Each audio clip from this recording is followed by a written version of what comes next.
প্রিয় দেশবাসী, ছোট্ট কথা বললে নয়, তবু বলতে হয়। বাংলাদেশে যারা নিবন্ধিত রাজনীতি দল আছে, তারা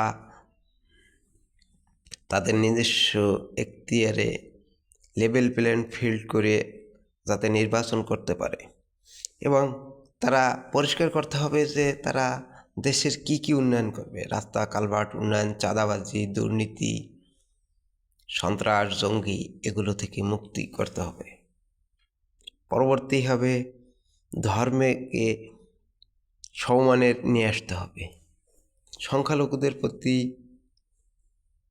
অন্যায় অত্যাচার থেকে বিরত থাকতে হবে। পরবর্তী সরকার হবে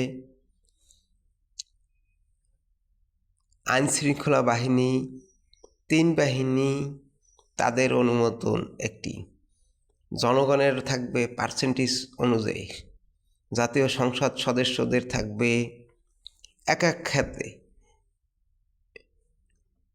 যদি আমি বলতে চাই জাতীয় পার্টি ক্ষমতায় আসছে, তাহলে 3 বাহিনীকে কমসে কম 35 থেকে 40% তাদের অনুমোদন থাকবে। জাতীয় সংসদের থাকবে 30, বাকিটা জনগণের উপর ভিত্তি করে এই দেশ পরিচালনা করবে। এটাই আমার আশা, এটাই আমার আকাঙ্ক্ষা। যারা নিবন্ধন আছেন তারা লেভেল প্লেইং ফিল্ড তৈরি করবেন। এমন কোনো ব্যক্তি, এমন কোনো উস্কানি, এক দল অপর দলকে উস্কানিমূলক কথা না বলায়, একে অপরের প্রতি হিংসা বিদ্বেষ ভুলে গিয়ে দেশকে একটি সমৃদ্ধ দেশ, উন্নয়নশীল দেশে পরিণত করা হবে। প্রত্যেকটা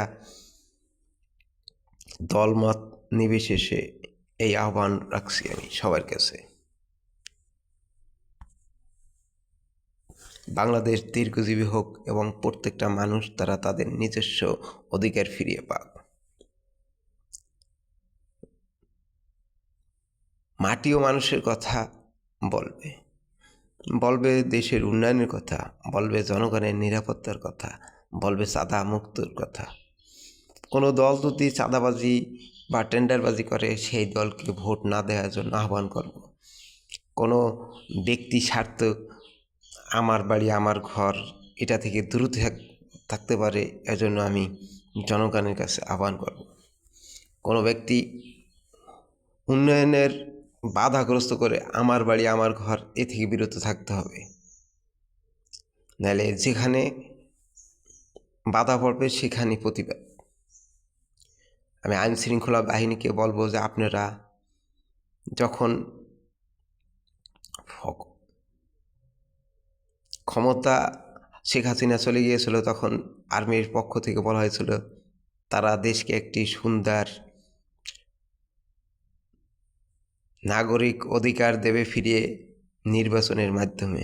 আমরা চাই আপনারা নিরপেক্ষ, নির্ভুল একটি সমাজ ব্যবস্থার আইন প্রয়োগকারী হিসাবে রেখে পরবর্তী একটা সরকারের হাতে সুষ্ঠু নির্বাচন দিয়ে জনগণের হাতে ক্ষমতা হস্তান্তর করবেন।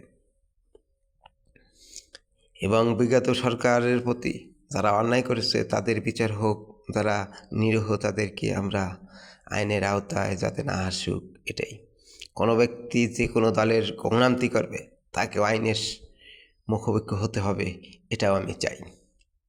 বাংলাদেশ দীর্ঘজীবী হোক। ধন্যবাদ।